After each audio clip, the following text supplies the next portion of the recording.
Բարև բարեկամներ, Երկիր մեդիա հեռուստաընկերության եթերում Սփյուռքն այսօր հաղորդաշարի հերթական թողարկումն է, որը նվիրվում է սփյուռքահայ մամուլին եւ տեղեկատվական միջոցներին։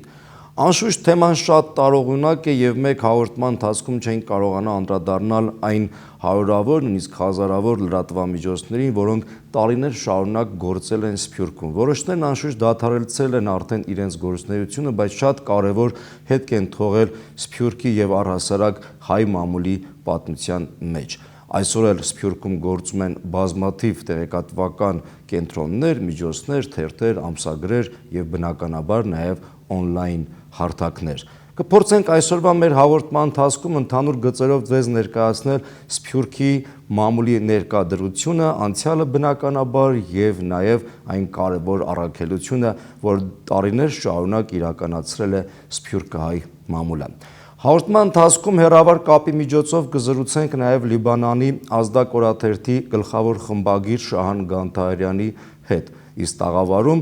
առիթ կունենանք զրուցելու Բոստոնի Հայրենիք եւ Կանադայի Հորիզոն թերթերի նախկին գլխավոր խմբագիր Վահագն Գարագաշյանի հետ։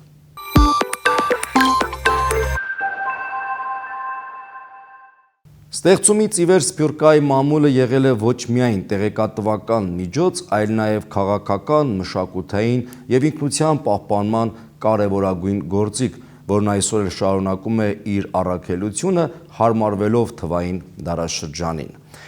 Սփյուռքահայ մամուլը ձևավորվել է հատկապես 18-ից 19-րդ դարերում, սակայն հիշենք, որ առհասարակ հայկական տպագրությունը քաղաքական եւ պատմական իրավիճակով պայմանավորված ձևավորվել է հայրենիքից դուրս խոշոր հայկական գաղթօջախներում։ Սփյուռքահայ մամուլը զարգացավ հատկապես հայոց ցեղասպանությունից հետո, երբ միլիոնավոր հայեր հաստատվեցին աշխարհի տարբեր երկրներում։ Մամուլը դարձավ այն կարևոր հարթակներից մեկը,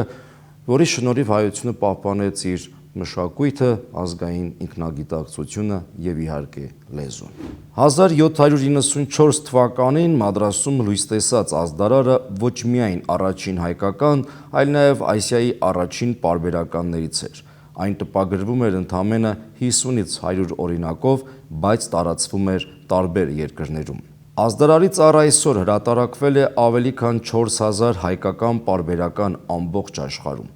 19-րդ դարի վերջից մինչև 20-րդ դարի սկիզբ լույս են տեսել հարյուրավոր հայկական թերթեր եւ ամսագրեր Օսմանյան կայսրությունից դուրս։ Ցեղասպանությունից հետո մամուլը դարձավ ազգային վերակազմակերպման առանցք։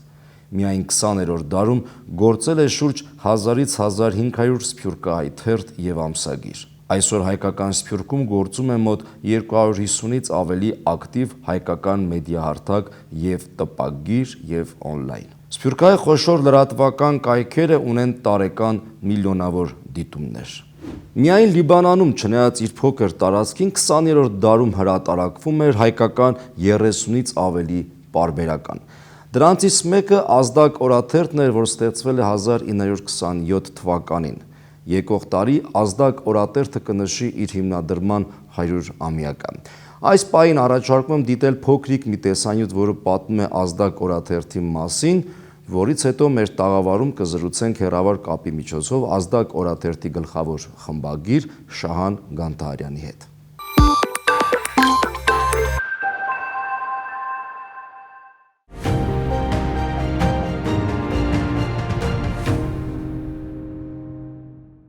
Հայոց ցեղասպանության եւ Հայաստանի առաջին հանրապետության անկումի հետևանքով բազմաթիվ տարագիր հայեր հայտնվեցին աշխարհի տարբեր երկրներում եւ հիմնեցին հայկական գաղթօջախներ։ Այդ հայրենիների թվում քիչ չէին անվանի մտավորականները, հասարակական քաղաքական գործիչները, առաջին հանրապետության հիմնադիր այրերը, ովքեր բոլշևիկյան քաղաքական հալածանքների պատճառով զրկվել էին մայր հայրենիքում ապրելու եւ ստեղծագործելու հնարավորությունից։ Հաստատվելով Սփյուռքում նրանք գիտակցում էին, որ ունեն մի նոր ոչ պակաս կարևոր առաքելություն հայ երիտասարդին օտար միջավայրում հայ պահել, փրկել հայությանը ուծացումից։ Եվ այդ նվիրյալ այրերը Սփյուռքում գծեցին հոգևոր Հայաստանի սահմանները, ստեղծեցին բազում հոգևոր մշակութային, բարեսիրական կազմակերպություններ, միություններ, ազգային դպրոցներ, թերթեր ու ամսագրեր։ Դրանցից շատերն առ այսօր գործում են, նրանք անգնահատելի դերակատարություն ունեցան Սփյուռքի հայապահպան առաքելության մեջ եւ դեռ շարունակում են հավատարիմ մնալ իրենց ուխտին ու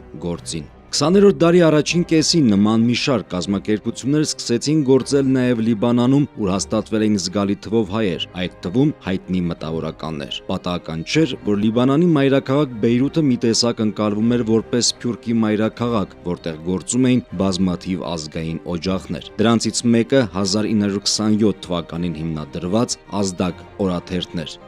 Ազդակը ազգային, գրական, հասարակական, քաղաքական օրաթերթ է, որը բացառիկ դեր ունի հայ մամուլի պատմության մեջ։ Լինելով հայ հեղափոխական դաշնակցության Լիբանանի կենտրոնական կոմիտեի պաշտոնաթերթը, այն վաղուց դուրս է եկել զուտ կուսակցական մամուլ լինելու իր սահմաններից եւ ունի համահայկական ընդգրկում։ Տարիներ ի վեր նրա էջերը լցված են եղել ոչ միայն կարևոր տեղեկատվական նյութերով եւ քաղաքական վերլուծություններով, այլ նաեւ գրական, ազգային եւ գաղափարախոսական, հայությանն ուղղորդող եւ ոգեշնչող հոդվածներով։ Նոր տարվա, ինչպես եւ ազգային ու կուսակցական նշանակալից հոբելյանների առիթով Ազդակը հրատարակում է բացառիկ համարներ, ունի բովանդակալից եւ ինքնատիպ հավելվածներ։ Օգտագործելով բարձր հասանելիություն ապահովող ժամանակակից տեղեկատվական բոլոր միջոցները, Ազդակը շարունակում է մնալ ամենաընթերցված համահայկական տարողության ազգային օրաթերթը։ Ազդակ օրաթերթը, որ հիմնված է 1927-ին,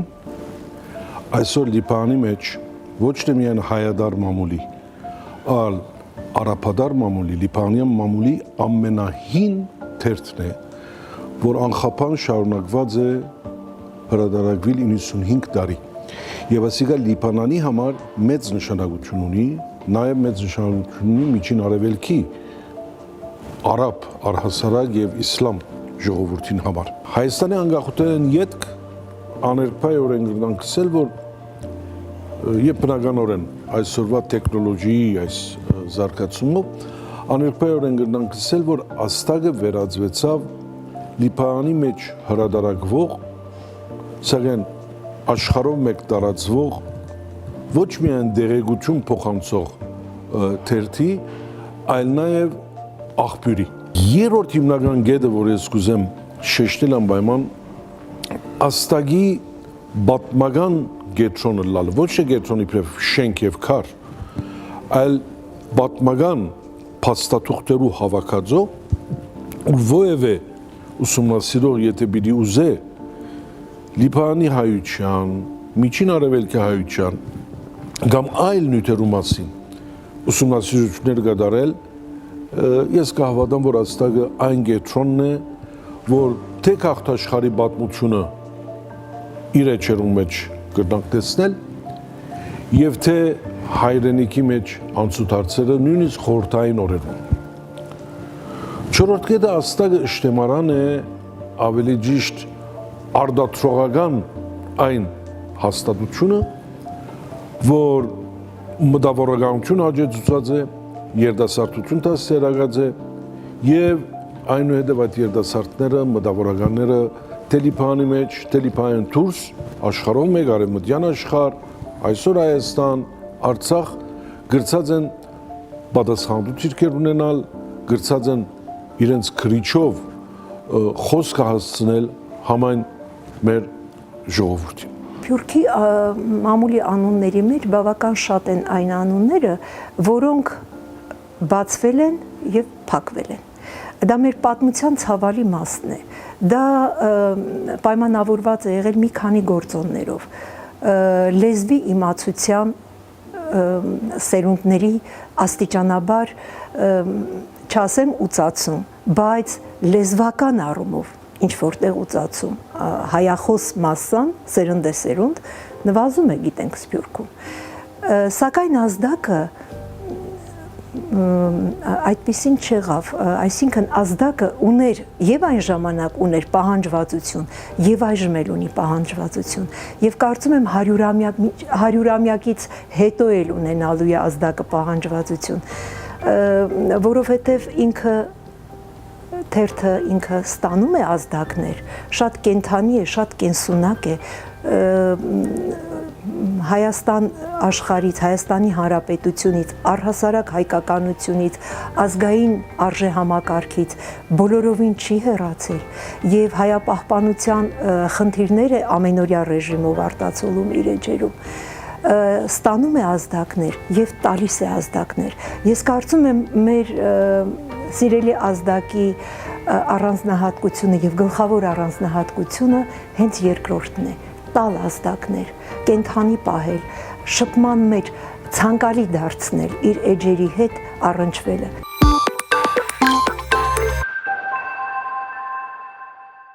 Բարեկամներ, Երկիր մեդիայի եթերում Սփյուռքն այսօր հաղորդաշարի հերթական թողարկումն է նվիրված Սփյուռքայի մամուլին եւ տեղեկատվական միջոցներին։ Մենք դիտեցինք Լիբանանի ազդակ օրաթերթի մասին պատմող փոքրիկ մի տեսանյութ, ես վստահ եմ ապագայում մենք ավելի մեծ տարողությամբ կանդրադառնանք ազդակ օրաթերթին, մանավանդ որ 2027 թվականին լրանում է ազդակ օրաթերթի ծննդյան 100-ամյակը։ Իսկ այս պահին հնարավորություն ունենք հեռավար կապով զրուցել ազդակ օրաթերթի գլխավոր խմբագիր Շահան Գանթահարյանի հետ։ Ողջույն պարոն Գանթահարյան, շնորհակալ եմ մեր հրավերն ընդունելու համար, ժամանակ տրամադրելու համար։ Եվ այսպես ազդակը լինելով Հայ հեղափոխական դաշնակցության Լիբանանի կենտրոնական կոմիտեի պաշտոնաթերթը վաղուց արդեն դուրս է եկել զուտ կուսակցական մամուլ լինելու իր դերակատարությունից եւ համահայկական նաեւ ընդգրկում է ստացել։ Խնդրում եմ ներկայացնեք ազդակ օրաթերթի անցյալը եւ այսօրվա ներկայի կարևոր էջերը, ինչ առաքելություն եք իրականացնում, ազդակ ինչպես է լույս տեսնում, ինչ սփռում ունի։ Սփյուռքում ուրեմն հայ մամուլի ընդհանրապես իրավիճակը գարակելու համար պետք է անպայման նաև որոշ հիմնական անկրմանների անդրադառնալ պատմական անկրմանների առումով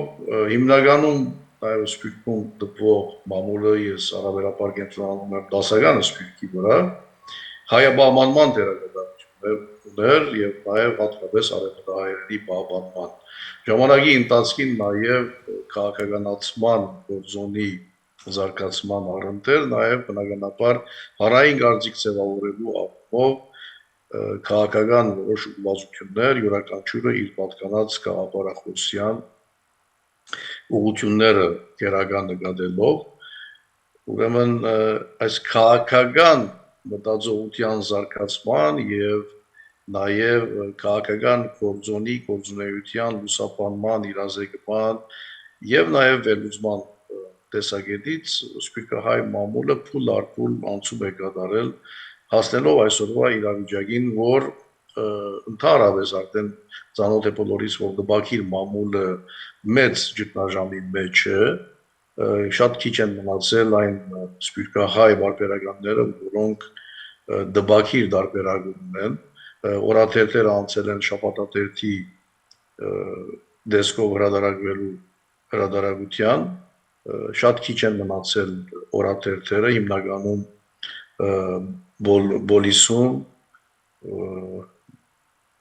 Իրանում, Լիբանանում։ Բայց գիտեք, ամենահասանելի անկրվանը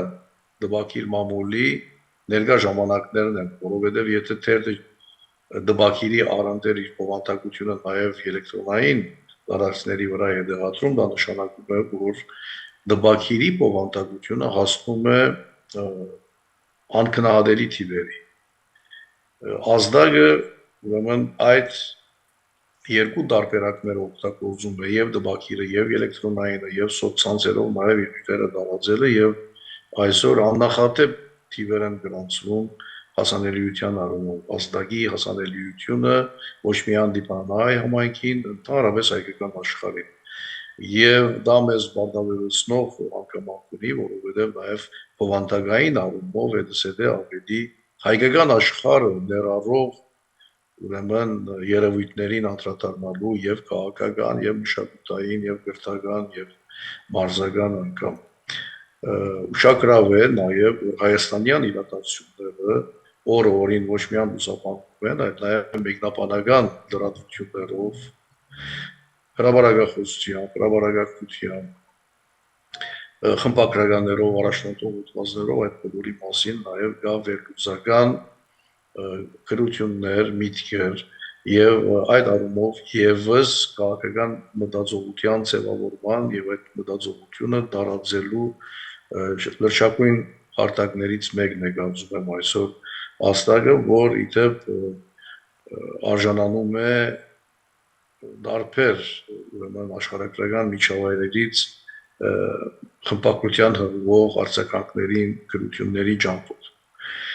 100-ամյակն է ազդակի եւ շատ կարեւոր օպերյան է, առաջի թիվը լույս է տեսել 5 մարտ 1927-ին, արդեն մենք թևագոխել ենք 100-րդ դարին, շուտով կլրանա այն եւ ամբողջ 2027-ի համար նախապատրաստվում ենք։ Նախապատրաստությունների մեջ ներառել ենք նախագծեր, խորհրդաժողովներ, հատուկ հրադարագություններ, կենտրոնանալով հատկապես երիտասարդ հոդվածագրերի վրա, աշխատակիցների վրա եւ ունենք ծրագիր բացառապես երիտասարդ հոդվածագրերի սորակությունը գրող հովանտագությամբ հատուկ թիվ հրադարագել, մամուլի դեղեկատվական խնդիրները քննարկել։ Ունենք ծրագիր նաեւ ուրեմն հատուկ վարժողական ծրագրերով նոր երիտասարդ մարդուժ ներառելու եւ երկիր մեդիայի հետ շատ լավ փորձառություն ենք ունեցել, որտեղ 95-ամյակին հատուկ դեսաժապավեն պատրաստեց երկիր մեդիան աստագի մասին, որին ներառվել է եւ պատմականը, եւ աշխու գործունեությունը, եւ մանավանդ աշխարհի հայկական աշխարհի դարբեր շրջաններից հասարակական գործիչների վկայությունները ազդագի մասին։ Ուրեմն դարբեր ձևաչափով ունենք ծրագիր նաև 100-ամյակի առիթով դարձյալ երկիր մեդիայի հետ գործակցաբար ազդագի 100 տարիները ապոփող դեսաժապավենի ուրեմն պատրաստություն, թողարկում, գուցե նաև հատուկ միջոցառումով առաջի ուրեմն ցուցադրություն։ Ընդհանրապես մեր ծրագրերը հրադարակչական են, խորհրդաժողովներով ոչ միայն աստագի, ընդհանրապես սպիրկահայ մամուլի, ինչու՞ չէ նաև համահայկական լրատվադաշտի վերաբերող խնդիրների քննարկում, համագործակցության նոր ուղիներ, միջոցառումներ, որովհետև ազդագը նաև ունի մատենաշարի հրադարակություն, երիտասարդ լրագրողների պատրաստության ծրագրեր, ֆիլմի պատրաստություն, ինչպես նշեցի, ուրեմն այս բոլորը ուղղությունները նախագծերում կան եւ փուլ առ փուլ, քայլ առ քայլ մենք պիտի փորձենք իրականություն դարձնել, առարգայացնել այս բոլորը մինչև 2027-ի վերջը, ուրեմն իրավ եւ արժանի տեղը տալով ազդագի անցած 100-ամյա ուղում։ Շնորհակալություն պարոն Գանտարյան կարևոր զրույցի եւ տեղեկատվության համար։ Բարեկամներ, հիշեցնեմ, որ մենք հեռավար կապով զրուցում էինք Լիբանանի ազդակ օրաթերթի գլխավոր խմբագիր Շահան Գանտարյանի հետ։ Քիչ հետո մեր տաղավարում կհյուրընկալենք Բոստոնի հայրենիք եւ Կանադայի Հորիզոն թերթերի նախկին գլխավոր խմբագիր Վահագն Գարագաշյանին։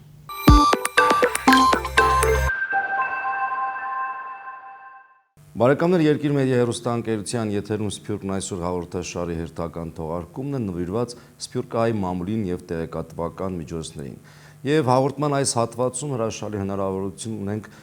զրուցելու մեր հյուրի հետ, ով եղել է Սփյուռքի շատ նշանավոր Բոստոնի հայրենիք եւ Կանադայի Հորիզոն թերթերի նախկին գլխավոր խմբագիրը։ Մեր հյուրն է Վահագն Գարագաշյանը։ Ողջույն, պարոն Գարագաշյան, շնորհակալ եմ մեզ հյուրընկալելու համար եւ նաեւ շատ ուրախ եմ ոչ միայն նրա համար, որ այսօր մեր տաղավարում է գտնվում եւ լավ հնարավորություն ենք զրուցելու, այլ նաեւ ուրախ եմ, որ հայնադարձվել եք եւ այլևս որոշել եք ապրել հայրենիքում, դա իսկապես հրաշալի որոշում է, մենք շատ ուրախ ենք դրա համար եւ այսպես այսօրվա եթերը որոշեցինք նվիրել շատ կարևոր մի թեմայի՝ սփյուռքահայ մամուլին եւ տեղեկատվական միջոցներին, որոնք առելի աշխատանք են կատարել նախկինում եւ այսօր շարունակում են իրենց մեծ առաքելությունը, թեկուզ նաեւ հայապահպան եւ տեղեկատվության տարածման առումով։ Դուք երկու շատ նշանավոր թերթեր եք ղեկավարել, այսպես ասած։ Եկեք մեր հեռուստադիտողին ներկայացնենք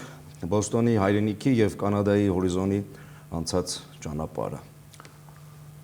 Իսկապես սկսելով Բոստոնի հայրենիք թերթեն, Բոստոնի հայրենիքը հիմնված է 1899 թվականին եւ իր կարևորագույն ավանդը թողած է ուրեմն հատկապես արևելյան միացյալ նահանգներու հայության այդ ստվար հատվածի պատմակության մեջ այսինքն հայրենիքը ոչ միայն լրատվամիջոց եղած է արևելյան Ամերիկայի հայության համար հայրենիքը եղած է այն շաղգաբող օղակը, որ այդ հայության, այդ սենք բանտուղտ սպիրկի մեջ ապրող հայության, որ գաբած է, գամուչ մի եղած է հայրենիքը, որ այդ հայությունը գաբվի երկրին հետ Հայաստանի առաջին հարաբերության ժամանակ եւ անգեի հետ։ Ինչ կվերապերի հորիզոնին, հորիզոնը ավելի սենք երդասարդ մեր լրատվամիջոցներն է, այսինքն մի քանի տարի առաջ 45-ամյակը նշվեցավ, իսկ մի քանի տարի հետ կնշվի իր 50-ամյակը, բայց հորիզոնը նույնպես իր ավանդը թողած է կանադա-հայության ստվար զանգվածի մեջ եւ հատկապես հորիզոնը այն սպիրկահայ հազվագյուտ թերթերն է, որ հadoop pedagogan մագարտակի վրա շատ սերտ գաբեր ունի կանադայի pedagogan օղակներու հետ, սկսելով նահանգային pedagogan մագարտակի վրա, հասնելով մինչև կանադայի արտգործնախարարության մագարտակ եւ հասնելով մինչև վարչապետ, ինչու գսեմ վարչապետ, որտեվ կանադայի հորիզոն շաբաթաթերթը կանադայի վարչապետ Ստիվեն Հարպերի կողմէ ստացած է գնահատակիր որպես լավագույն ազգային փոքրամասնության թերթերեն մեկը, կանադայի լավագույն ազգային փոքրամասնության թերթերեն մեկը։ Ես հիշեցի նաև ասպարեզը, որ Լոս Անջելեսում մեծ առաքելություն իրականացրեց։ Ասպարեզը նույնպես մեր հին թերթերից մեկն է։ Այո, ասպարեզը նույնպես կհամարվի մեր սպիրկայության ամենեն հին թերթերեն լրատվամիջոցներն մեկը, հիմնված 1908-ին եւ նշեմ, որ ասպարեզը առաջին սպիրկայ լրատվամիջոցներն էր, որ ունեցավ իր համացանցի ինտերնետի էջը, կայք էջը։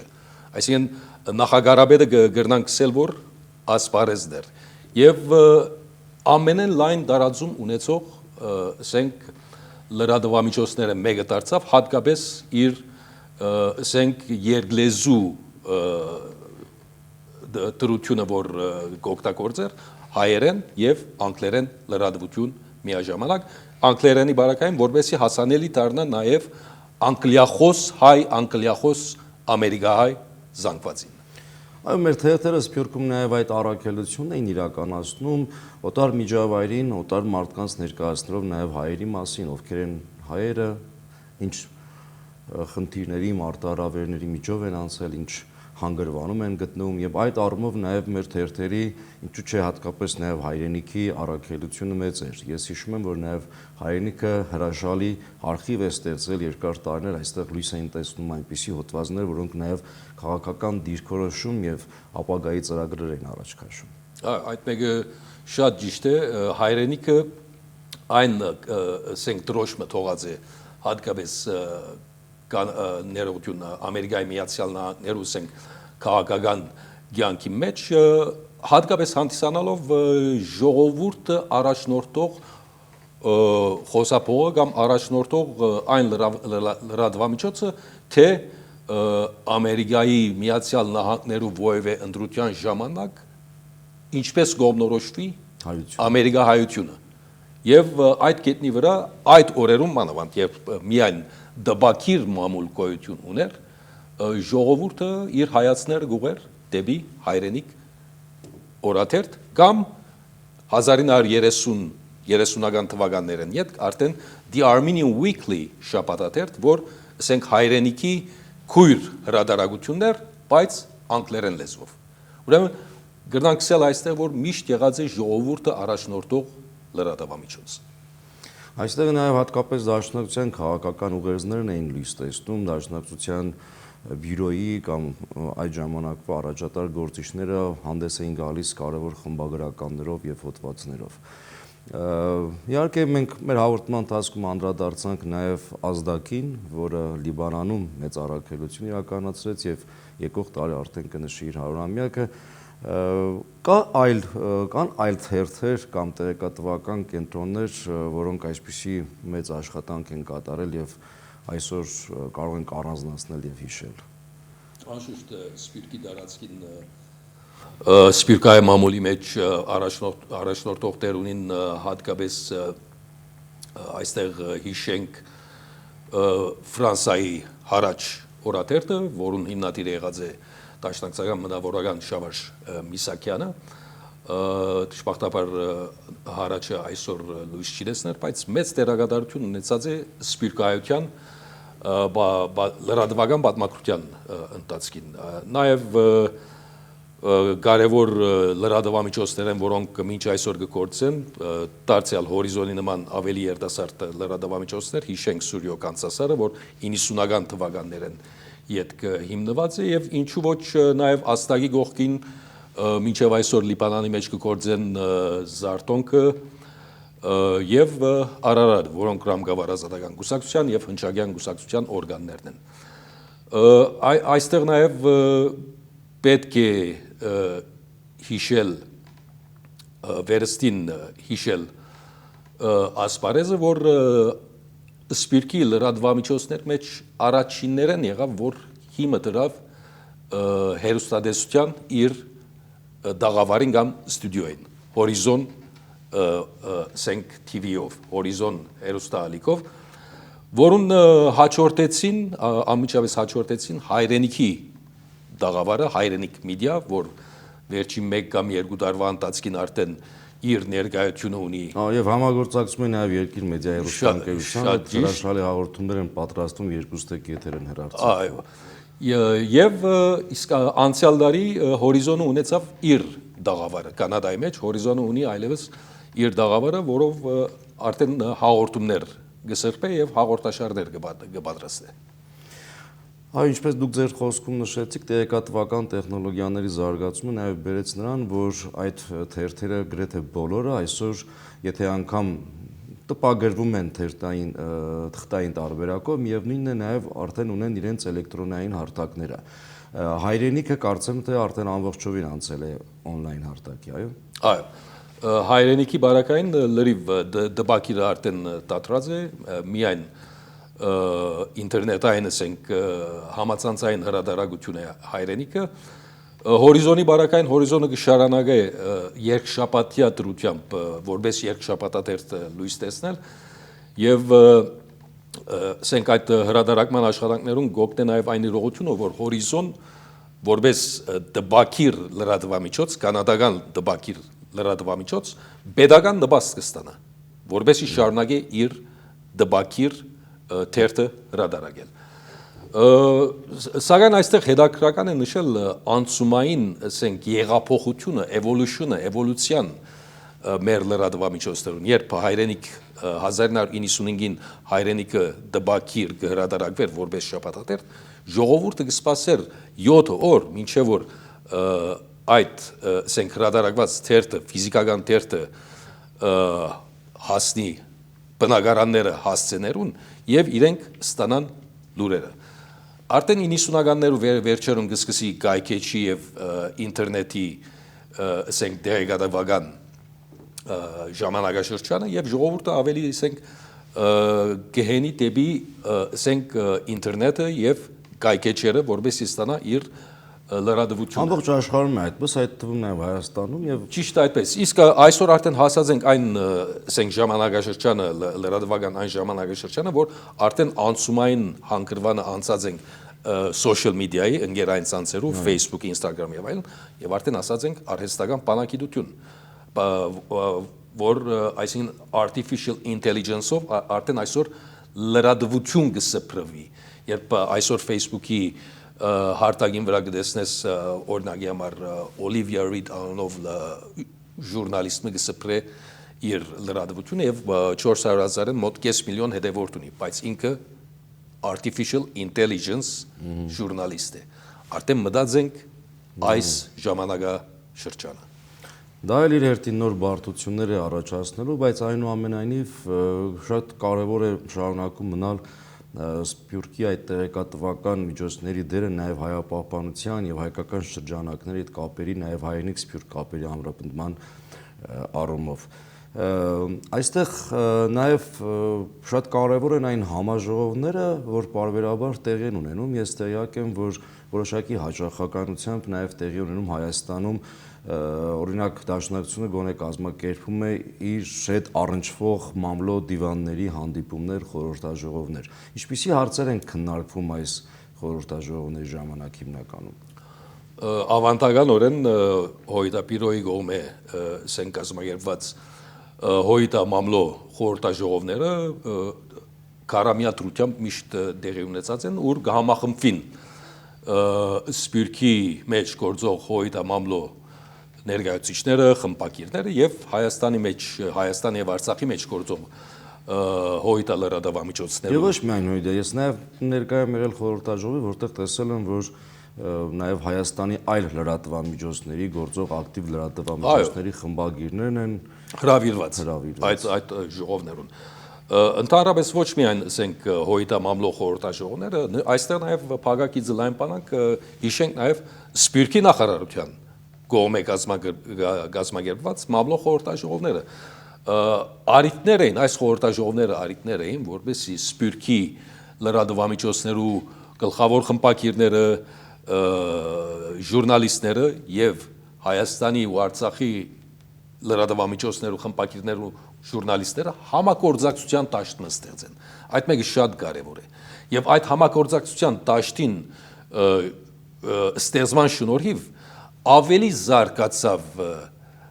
ասենք, հատկապես Սփյուռքի կարգը լրատվամիջոցներու գործելացեւի փոփոխությունը, որ ինչ ձևով պիտի համագործակցին հայաստանյան մամլո ներկայացուցիչներուն հետ։ Շատ լավ, ովքեր են հիմնական հետևորդները, հայերն են, սփյուռքահայերն են, Սփյուռքի տեղեկատվական այդ կենտրոնների հետևորդները, թե նաև օտարներն են հետևում, որովհետև նաև այլ լեզվով է, նաև այլ լեզուներով է հրատարակվում մեր մամուլը։ Ունեն նաև օտարալեզու բաժին։ Անշուշտ որ մեր Սփյուռքի ասենք ովևէ հայկական լրատվամիջոց, որ ունի նաև օդարալեզու իր բաժինը, վստահաբար ունի նաև իր օդար հետևորդները։ Այդ մեկը գրնամ հաստատել հորիզոնի բարակային, ունենք ուղագի կանադացիներ, որոնք կհետևին հորիզոնի լրատվություններուն, նույնիսկ Armenian Weekly-ի բարակային, կամ ասպարեզի բարակային, ամերիկացիներ կհետևին Ամերիկա ասպարեզի կամ Armenian Weekly-ի այն լրատվություններում, որոնք կապված են հայության հետ։ Չմոռանանք այստեղ նաև այն քաղաքական գործիչները Ամերիկայի Միացյալ Նահանգներու մեջ կամ Կանադայի մեջ, որոնք անպայմանորեն կհետևին օդարալեզու լուրերու սփռման, որովհետև իրենց արիտ գնձայ ավելի մոդեն ծանոթանալու Հայաստանի հետ կապված քաղաքական հարցերուն։ Իսկ Թուրքիայի, Ադրբեջանի մեր թշնամի պետությունների արձագանքը ինչպես է եղել։ Եղել են դեպքեր, որ այսպես ասած մեր մամուլի գործունեության հետևանքով դժգոհություններ են արտահայտել, ենթադրենք այն երկրներին, որտեղ գործում է այդ մամուլը։ Նախ հայտնեմ որպես հորիզոնի ասենք գայքեչի գլխավոր պատասխանատու, հորիզոնի գայքեչի հիմնադրման առաջին օրը միշտ Անկարային հետևորդներ ունեցած ենք, ինչպես նաև Բաքույան։ Այստեղ տեսնենք, թե Բաքու, Անկարա ամենօրյա հետևորդներ կան։ Ուրեմն կհետևին հորիզոնի ամենօրյա սփռումներուն, իսկ ինչ կվերապերի ուղագի հորիզոնի քարոզչական աշխատանքին, այստեղ պետք է հետադարձ ակնարկով մի հիշենք 2014 թվականի Սուրիո քաղաքացիական պատերազմի ընթացքին Դերզորի հայոց ցեղասպանության նվիրված սրբոց նահատակած եկեղեցվո ռմպահարումը եւ այդ օրերուն հորիզոնի համար հստակ էր, որ այդ ռմպահարման յետին կգանքներ Անկարան։ Հատկապես այնինչ կվերապերի նաև այդ օրերուն հայասեր ժուրնալիստ անգլիացի Մեծն Բրիտանիո քաղաքացի հայասեր ժուրնալիստ Ռոբերտ Ֆիսկ նույնպես հաստատած էր, որ Սրբոց նահատակած մադուրի ռմպահարման յետին գգանքնին Ժաբհաթ ալ-Նուսրայի զինյալները, որոնք միշտ կապված եղած են Անկարայի։ Եվ այդպեսով մեր լրատվության հրաբարակում են մի քանի օր անց, ասիկա 2014 թվականի ուրեմն հոկտեմբեր 15-ին, արդեն Թուրքիո արտաքին գործոց նախարարությունը հadoop հայտարարությամբ կհայտարարեր, որ մենք կքննադատենք հորիզոն շաբաթաթերթի զրբարդությունները, թե Անկարան իր հետքը ունի կամ իր մասնակցությունը ունի այս ձևով ասենք, այս ռմպահարման առնչությամբ։ Եվ անշուշտ այս մեկը ես գրնամ հաստատել, որ պատմականորեն Սփյուռքահայ լրատվամիջոցը առաջին պատմական տիպվածներ, ուր Թուրքիո ամենեն բարձր մագարտակի գերադեսչությունները մեկը, այսինքն արտաքին գործոց նախարարությունը, ուղղակի քննադատության թիրախ կդարձներ հայկական Սփյուռքահայ լրատվամիջոցը։ Շնորհակալ եմ եւ վերջին հարցս մոտավոր տվյալներով այսօր որքան այսպես ասած Սփյուռքահայ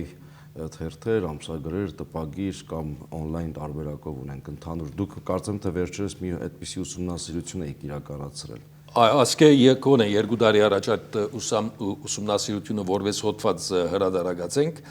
հորիզոնի գայքեչով, ուրեմն դբակիր, որպես դբակիր մամուլ, Սփյուռքը միշտ այդ ավանդության հավատարիմ մնացած է, որ դբակիր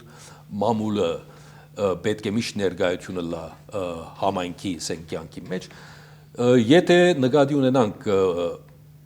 հայ մամուլի ուսումնասիրող Արտաշես Դեր Խաչատուրյանի 1988 թվականի տվյալներ, ուրեմն կտեսնենք, որ իր հավաքակրած տվյալներով 1988 թվականին գործեին 15 օրաթերթեր, Սփյուռքահայ 15 օրաթերթեր եւ 29 շաբաթաթերթեր։ Ուրեմն 40 տարի հետ ինչ է գացությունը, այսօրվա դրությամբ, ներկա դրությամբ, ուրեմն կտեսնենք, որ գործեն միայն 8 կամ 9 օրաթերթ եւ 9 շաբաթաթերթ։ Այսինքն դբակիր մամուլը 60%-ով նվազած է կամ 60%-ով բայց ավելացել են վստահ եմ on-line on-line ասենք դիրույթները, որոնց մեջ գրնանք այսօր նկատի ունենալ 301.am-ը եւ Զարտոնք մեդիան, որոնք ավելի ասենք օտարալեզու ասենք անգլերենով հայկական լրատվամիջոցներ են, բայց արդեն ունին հազարավոր հետևորդներ։ Ես որոշակի բնականաբար ուսումնասիրություն եմ իրականացնում հաղորդումից առաջ եւ որոշ տվյալներով մոտ 200-ից 250 հայկական ուրեմն մեդիա հարթակներ գոյություն են եւ տպագիր եւ on-line։ Կարծեք այս թվերը հստակ են։ Social media-ի նաեւ հարթակներ։ Այո, բոլորը միասին մոտ 250 հայկական հարթակ գոյություն։ Գրնալալ, որ այդ մեկը ճիշտ է, որովհետեւ social media-ի հարթակներով վրա արդեն այնքան բազմացած են, այստեղ նշենք, ասենք digital ժուրնալիզմը կամ citizen ժուրնալիզմը, այսինքն քաղաքացիներու ժուրնալիզմը, որ այս բարակային ովևէ մեկ անհատ ինք կրնա իր հարթակը ստեղծել եւ որպես ամատոր կամ սիրողական գետնի վրա լրատվություն տարածել։ Այդպիսի ասենք բարակային ես կգարձեմ, որ ճիշտ են դրանից էլ այդ թիվը արդեն։ Ճիշտ են ձեր նշած թիվերը։ Շնորհակալ եմ կարևոր զրույցի համար, ցանկանանք, որ Սփյուռքում գործող մեր ակտիվ տեղեկատվական կենտրոնները անխափան շարունակեն իրենց գործունեությունը եւ անհրաժեշտ տեղեկությունը հասցնեն հայությանը, նաեւ այդ ճանապարհով իրենց շուրջը հավաքելով, համախմբելով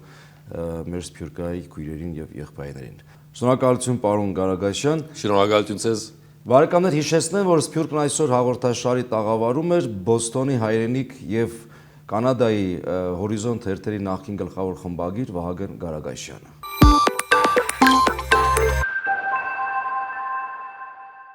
Սփյուռքահայ մամուլի բացառիկ առաքելություններից մեկը արևմտահայերենի պահպանումն է։ ՅՈՒՆԵՍԿՕ-ն այն դասում է վտանգված լեզուների շարքին եւ այս պայմաններում Սփյուռքահայ մամուլը դառնում է այն կարևոր հարթակներից մեկը, որտեղ արևմտահայերենը ապրում է, զարգանում եւ փոխանցվում գալիք սերունդներին։ Յուրաքանչյուր հոդված, խմբագրական ամեն մի խոսք լեզվի գոյության վկայությունն է։ եւ Սփյուռքայի մամուլի շնորհիվ է նաեւ արևմտահայրենը շարունակում իր առաքելությունը դառնալով մշակութային ու լեզվական դիմադրության հիմնասյուն։